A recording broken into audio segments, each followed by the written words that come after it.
आज के डेट में मुंबई उच्च न्यायालय में जो शाहरुख खान का लड़का है आर्यन खान, उन्होंने 20 तारीख को पिटीशन दाखिल किया, 26 तारीख को उसकी पिटीशन पास हो गई।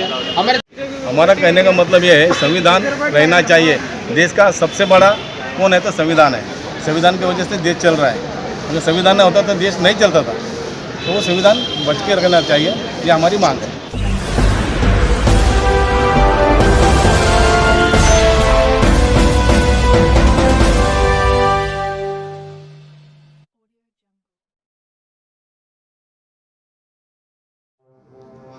मानवीय हक सुरक्षा दल के अध्यक्ष भाई जगदीश सिंगले जी, दलित पैंथर के राष्ट्रीय अध्यक्ष बाला साहेब पटवल जी, प्रदेश अध्यक्ष घनश्याम भोसले, राष्ट्रीय प्रवक्ता राजेश सोनवणे जी ने मुंबई मराठी पत्रकार संघ में परिषद ली। दलित पैंथर संगठन के कार्यकर्ता पर खोटा गुना दाखिल किया गया। आने वाले 10 नवंबर को दलित पैंथर और उनके कार्यकर्ता बेमुद्दत आंदोलन आज़ाद मैदान में देंगे। उन्होंने मीडिया चैनल्स के जरिए महाराष्ट्र गवर्नर भगत सिंह कोश्यारी जी से निवेदन किया है कि दलितों पर होने वाले अत्याचार पर जल्द से जल्द कार्रवाई हो। उन्होंने ये भी कहा कि इस पर चौकसी होना आवश्यक है। मीडिया चैनल से बात करते हुए बाला साहेब पटवल जी ने बताया कि डॉक्टर बाबा साहेब अम्बेडकर जी ने संविधान लिखा है। संविधान में हर किसी को अपना पक्ष रखने की अनुमति है। दलितों पर झूठे आरोप, खोटे गुना डाले जा रहे हैं, इसे बिल्कुल बर्दाश्त नहीं किया जाएगा और आने वाले 10 नवंबर को दलितों के न्याय के लिए आज़ाद मैदान में धरना होगा। पत्रकारों से बातचीत करते हुए उन्होंने बताया कि दलितों पर नाइंसाफ़ी बिल्कुल भी सहन नहीं की जाएगी। देश और दुनिया की तमाम खबरों के लिए देखते रहिए सहारा अधिकार।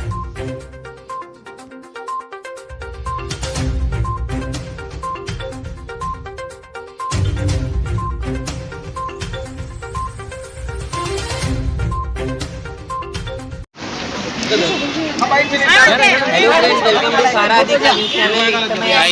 मराठी पत्रकार यहाँ पर मानवीय हक सुरक्षा दल के अध्यक्ष जगदीश सिंगले जी हमारे साथ थे। आए दिन दलितों पर काफ़ी सारा अत्याचार हो रहा है, उस पर उन्होंने कॉन्फ्रेंस किया है। जगदीश जी, वेलकम टू सहारा अधिकार न्यूज़ चैनल। आज की जो परिस्थिति है आपकी, उसका क्या विषय था? आज के डेट में मुंबई उच्च न्यायालय में जो शाहरुख खान का लड़का है आर्यन खान, उन्होंने 20 तारीख को पिटीशन दाखिल किया, 26 तारीख को उसकी पिटीशन पास हो गई। हमारे संगठन से हटा दिए और जो आमदार करके उनको हटा दो, हमारी मांग है। उद्धव साहब ठाकरे ने खुद ध्यान देना चाहिए। जो उनके पार्टी के जो लोग हैं जो ऐसी बेदुआ बातें करते हैं, उनके ऊपर शासन होना चाहिए। सर, हर बार देखा गया है कि दलितों के साथ ही अन्याय और अत्याचार होता है, तो इसके बारे में आप क्या कहना चाहोगे सर? दलितों के ऊपर अन्याय आजकल नहीं हो रहा, सालों से हो रहा है। इसके ऊपर हम आवाज़ उठा रहे हैं ना। हमको आज भी देखो, आज स्वतंत्र मिलके कितना साल हो गया, तो वही बात चल रही है ना। आज समाज की बात चल रही है, जाति की बात चल रही है। क्या ज़रूरत है? हम जो बोलते हैं सब भाईचारा, एक साथ रहना चाहिए, संविधान अपने क्या सिखाता है, उसके हिसाब से नहीं चल रहा है। वो सिस्टम के आगे से हम लोग काम कर रहे हैं। सर, जैसे कि जगदीश सिंगले जी मानवीय सुरक्षा दल के अध्यक्ष हैं और दलितों के हित में हमेशा से वो काम करते आए हैं, लेकिन एक तरफ हम देख रहे हैं कि कॉन्स्टिट्यूशन को वॉयलेट किया जा रहा है और कुछ लोगों का कहना है कि निकलशाही की जा रही है। जो कॉन्स्टिट्यूशन डॉक्टर बाबा साहेब अम्बेडकर ने लिखा, उसको वॉयलेट किया जा रहा है। तो इस पर आप क्या मुद्दा उठाते हो, इसको आप कैसे बताएंगे? भाई इंगले जो मानवाधिकार के जो अध्यक्ष है, लेकिन वो हमारे संगठन के कार्याध्यक्ष है, राष्ट्रीय कार्याध्यक्ष है। वो वही काम कर रहे हैं जो मानव हक से काम हो रहा है, वही पैंथर से वही काम हो रहा है। हमारा कहने का मतलब ये है, संविधान रहना चाहिए। देश का सबसे बड़ा कौन है तो संविधान है। संविधान की वजह से देश चल रहा है। अगर संविधान नहीं होता तो देश नहीं चलता था। तो वो संविधान बच के रखना चाहिए, ये हमारी मांग है। Thank you very much. Thank you. Sir, आपका शुभ नाम? राजेश सोनवणे, राष्ट्रीय दलित पैंथर सामाजिक। ये अभी आप बताओ कि ये जो कोर्ट के अंदर, बोर्ड के अंदर जो प्रकरण है, ये आपका केस का जो चल रहा है, आपको क्या लगता है कि इस प्रकरण में क्या मैटर है? क्या आपका बोर्ड पे केस क्यों नहीं आ रहा? देखो, इंडिविजुअल हमारे संगठन के केस की ये बात नहीं है। पहले आप समझ, पूरे महाराष्ट्र की जो सिविल और क्रिमिनल पिटीशन हाईकोर्ट में दर्ज होती है और काफ़ी दिनों से बहुत से गौर गरीब लोग अपने न्याय मांगने के लिए हाईकोर्ट के दरवाजे पे आते हैं। जहाँ तक कि हमारे दलित पैंथर कार्यकर्ताओं की जो पिटीशन हम लोगों ने फाइल किया है हाईकोर्ट में, उसके बाद आर्यन शाहरुख खान की पिटीशन फाइल हो गई। 20 अक्टूबर को वो फाइल हुई और 26 अक्टूबर को सुनवाई कराई। तो हमारे मन में एक सवाल पैदा उठा कि जो संविधान के रास्ते पे चलने वाले कार्यकर्ता हैं उनके ऊपर झूठे केसेस फाइल हुई है, झूठा एफआईआर दर्ज हुआ है, ऐसे कार्यकर्ताओं की पिटीशन सुनवाई को आती नहीं, और जो ड्रग्स मामले के आरोपी है, जो समाज के लिए गंदगी है, ऐसे ड्रग्स मामले के आरोपी की सुनवाई खाली 6 दिन के अंदर हाई कोर्ट के बोर्ड के ऊपर आती है। उसकी सुनवाई होने के बाद उसको जमानत मिलती है। मतलब आपको ऐसा लगता है आपको कि बोर्ड पे जो केसेस आ रहे हैं कोर्ट के अंदर, हाई कोर्ट के अंदर या लोकल कोर्ट के अंदर, जो कोर्ट के अंदर केसेस आ रहे हैं बोर्ड पे, वो जानबूझकर सीरियल के वाइज न ला करके आगे पीछे कर दिए जाते हैं, ऐसा आपको कहना है क्या? देखो, ये बात तो सीधी है कि हमारी कार्यकर्ताओं की पिटीशन आर्यन के पहले फाइल हुई थी, उसके बाद में उसकी हुई। तो हमारा कहना है कि ऐसे बहुत सी पिटीशन है कि जो पहले से फाइल हुई है हाई कोर्ट में, लेकिन उनकी सुनावनी नहीं हुई। तो हम यही चाहते हैं हाई कोर्ट से, हमने हाई कोर्ट के चीफ जस्टिस और हाई कोर्ट के जो रजिस्ट्रार जनरल है उनको और अपने गवर्नर साहब को राइटिंग में कंप्लेंट किया है कि हम जवाब चाहते हैं कि ऐसा कौन सा रूल है हाई कोर्ट का जो बोर्ड पे लाने के लिए मेरिट है, या क्या और दूसरी क्या वजह है मेरिट के लिए, बोर्ड के ऊपर लाने के लिए सीनियरिटी है, और दूसरा कौन सा कानून है, तो क्या पॉलिसी है हाई कोर्ट की, तो जनता के सामने लाए। इसलिए जब तक हमको हाई कोर्ट पॉलिसी की राइटिंग में देते नहीं, हमारा आज़ाद मैदान में 10 नवंबर से धरना आंदोलन चालू रहेगा। मतलब आपके हिसाब से आप ये बताना चाहते हो कि न्यायपालिका जो है इस समय एक सामान्य व्यक्ति के लिए काम नहीं कर रही है, ऐसा कुछ? बिल्कुल बिल्कुल। भारतीय संविधान के आर्टिकल 14 में कहा है इक्वेलिटी, समान नागरिक कायदा, समान है सब, कानून के सामने सब समान है, काला गोरा गरीब अमीर।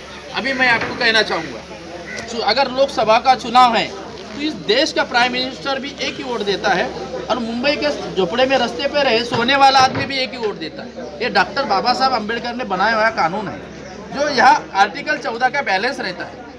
इसी तरह कोर्ट में जो आर्यन शाहरुख खान जो ड्रग्स का आरोपी है, उसके पहले जो सोशल है, जो गरीब लोग हैं, ऐसे कई पिटीशन हाई कोर्ट में दर्ज है, लेकिन उनकी सुनाव नहीं होती। तो हाई कोर्ट ने ऐसी कौन सी चीज़, ऐसा कौन सा मेरिट ड्रग्स के आरोपी आर्यन खान में देखी और उसकी सुनाई तुरंत करके उसको जमानत दे दी? है हमारा सवाल है। हम चाहते हैं कैसा कौन सा कानून है उसको सामने लाए, हमें राइटिंग में जवाब दे कि ऐसे ऐसी पॉलिसी है, कौन सा मेरिट है तो सामने लाए। हम भी जनता के सामने जाएंगे। अगर हाई कोर्ट ने हमको अगर नहीं दिया राइटिंग में तो हम सुप्रीम कोर्ट में जाएंगे, सुप्रीम कोर्ट में पिटीशन फाइल करेंगे। जब तक ये बात का आम जनता के सामने साबित नहीं होता कि हाई कोर्ट में पिटीशन सुनवाई की वजह मेरिट क्या है, तब तक दलित पैंथर संगठन की लड़ाई जारी रहेगी। ऐसा मैं ऐलान करता हूँ दलित पैंथर संगठन का प्रवक्ता। इस वजह से ऐसा नहीं लगता कि इस वजह से जो आप बता रहे हो, जैसा पोजीशन बता रहे हो कि एक आदमी 20 तारीख को, अभी आपने कहा कि शाहरुख खान ने 20 तारीख को फाइल किया और 26 तारीख सुनवाई हो गई, और आपने उससे पहले फाइल किया था, और बाद में अभी तक उसकी बोर्ड पे केस नहीं आया। तो कहीं ऐसा नहीं लगता कि एक आम नागरिक की सुनवाई न होने के कारण केसों की संख्या हाई कोर्ट में बढ़ती जा रही है, और आम आदमी ये सोचने के चक्कर में है कि मुझे आज नहीं तो कल न्याय मिलेगा, और उसको न्याय से कई किलोमीटर की दूरी पर है, और जिसके पास पैसा है न्यायपालिका भी उसके साथ खड़ी है। नहीं, ये जो आपने सवाल किया, यही सवाल को पकड़ के हम लोग चल रहे हैं ना। तो जो आम आदमी अपने घरदार बेच के, अपना कर्जा उठा के जो कोर्ट के चक्कर काट रहा है, न्याय मांग रहा है, उसकी सुनवाई क्यों नहीं होती? इसीलिए हम ये धरना आंदोलन 10 तारीख से करने जा रहे हैं, और हाई कोर्ट से हम लोग राइटिंग में यही चाहते हैं कि हमें दे, कुछ से भी दे राइटिंग में। हाई कोर्ट हम चाहते हैं हाई कोर्ट के जस्टिस हमें कुछ न्याय देंगे। हमें आशा है कि क्या वजह है आर्यन खान ड्रग्स माफिया की सुनवाई आम पब्लिक के पहले क्यों हुई, इसकी वजह क्या है, ये वजह जानने के लिए ये हमारा आंदोलन है। ऐसा तो नहीं लगता आप किसी पॉलिटिकल पार्टी से जुड़े, आपको ऐसा नहीं लगता कि पॉलिटिकल पार्टी नहीं, ये सोशल संगठन। हाँ ठीक है, आप एक सोशल वर्कर हैं, आपको ऐसा नहीं लगता कि जो रोटी कपड़ा और मकान का जब मुद्दा है कोरोना के टाइम में, इसको इससे आम नागरिक का ध्यान हटाने के लिए ये ड्रग्स का चैप्टर चला दिया गया है और जनता को बता रहा है भाई ड्रग्स ही हमारे लिए सबसे बड़ी मुद्दा है। नहीं, ये तो मैं इसकी निंदा करता हूँ। जो नेता लोग ड्रग्स माफिया के आजू बाजू में जो बातें कर रहे हैं, रोज प्रेस ले रहे हैं, लेकिन कोरोना की वजह से जिनके रोजगार गए, ऐसे कई हजारों लाखों लोग इस देश में, इस महाराष्ट्र में भूखा मर रहे हैं, उनके बारे में कुछ बात नहीं कर रहे। अभी आपने देखा होगा अहमदनगर में एक सिविल हॉस्पिटल जल गया, 11 लोग मर गए, ऐसी कई घटना हो गई। मेरी मांग है कि इस महाराष्ट्र के स्वास्थ्य मिनिस्टर जो है राजेश टोपे ने इस्तीफा देना चाहिए, इस्तीफा देना चाहिए। ये भी नहीं हुआ है। उसने बोला फायर ऑडिट करेंगे, सीएम ने, ये महाराष्ट्र का सीएम कुछ बोल रहे नहीं है। ड्रग्स माफिया पे गरीबी, भूख, रोटी, कपड़ा, मकान, आपने बोला कुछ वो बात नहीं कर रहे। और आपने देखा होगा हेल्थ डिपार्टमेंट की जो एग्जाम बार कैंसिल हो रही, कई जो कैंडिडेट है उनको 10-10 कॉल लेटर आ रहे और उनके ये भी बदल रहे, एड्रेस भी बदल रहे, ये क्या चल रहा है? तो हमारी मांग है कि स्वास्थ्य मिनिस्टर जो राजेश टोपे ने इस्तीफा देना चाहिए, तुरंत इस्तीफा देना चाहिए। फायर ब्रिगेड की बात कर रहे हो, मुंबई में बांद्रा में फायर ब्रिगेड की जमीन है जिसने उद्धव ठाकरे की महानगर पालिका ने उसको बेच दिया है। तो अब जब चीफ मिनिस्टर खुद ही जब फायर ब्रिगेड की जमीन बेच दिया हो, अब वो दूसरे मिनिस्टर को कैसे इस्तीफा ले सकता है? आपने जो बात कही इसके बारे में हमारे पास कोई डॉक्यूमेंट नहीं है, हम इसके डॉक्यूमेंट जमा करेंगे और अगर हमारे पास अगर कोई सबूत मिला तो उसके बारे में हम लोग आवाज़ उठाएंगे। जब तक हमारे पास, आपने जो पूछा क्या उद्धव ठाकरे ने ज़मीन बेचा, लेकिन मेरे पास कागज़ नहीं तो मैं आरोप नहीं लगा सकता। जब तक मेरे पास कुछ सर्टिफाइड कॉपी कानूनन नहीं मिलती तो मैं महाराष्ट्र के चीफ मिनिस्टर के खिलाफ नहीं जा सकता। जिस दिन मेरे पास कागज आएंगे, जो डॉक्यूमेंट आएंगे, तो मैं भी कोर्ट में जाऊंगा, रास्ते पे आंदोलन करूंगा। सर आपने अपनी संस्था का नाम नहीं बताया। अब दलित पैंथर है मैडम, ऐसा कैसे? ठीक है, आपकी संस्था का नाम काफ़ी अच्छा है क्योंकि दलित पैंथर ये बहुत बड़ा संगठन है मैडम, इसमें बहुत सारी PhD हुई है। सर एक्चुअली मैं ये सवाल इसलिए पूछ रही हूँ कि दलित पैंथर हर बार आम जनता की सेवा में ही पूरा जीवन व्यतीत की है, लेकिन देखा गया है कि GT हॉस्पिटल में, एक गवर्नमेंट हॉस्पिटल में जिसमें गरीब लोग ट्रीटमेंट के लिए जाते हैं, वहाँ मेडिसिन भी उपलब्ध नहीं है, सारी दवाई बाहर से मंगाई जाती है। तो आपकी जो कार्यकर्ता है वो राजेश टोपे से किस तरह की बात करें? आपने खाली सर इसकी बात की, सुनो। मानव हक आयोग में देखा गया है कि हर जनता को मेडिसिन उपलब्ध की जाए, उनके ट्रीटमेंट अच्छे से हो, उनके साथ में कोई गलत घटना ना हो।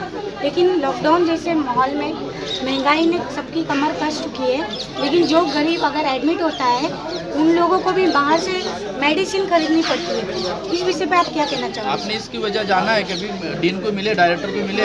राजेश टोपे जी से मेरी डायरेक्ट बात हो चुकी है। राजेश टोपे, आप पहले समझ लो, जो मुंबई के जो मेडिकल कॉलेज है, JJ hospital, saint George hospital, GT hospital, ये राजेश टोपे के अंडर नहीं आते।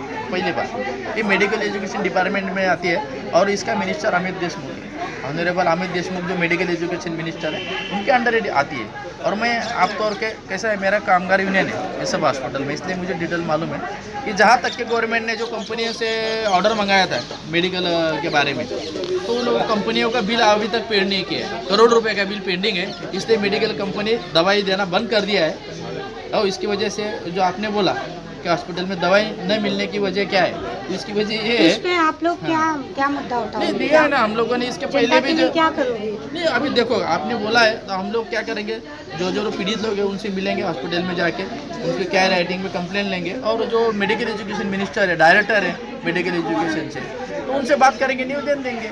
उसके बारे में नहीं माना तो रास्ते पे आएंगे। Thank you very much.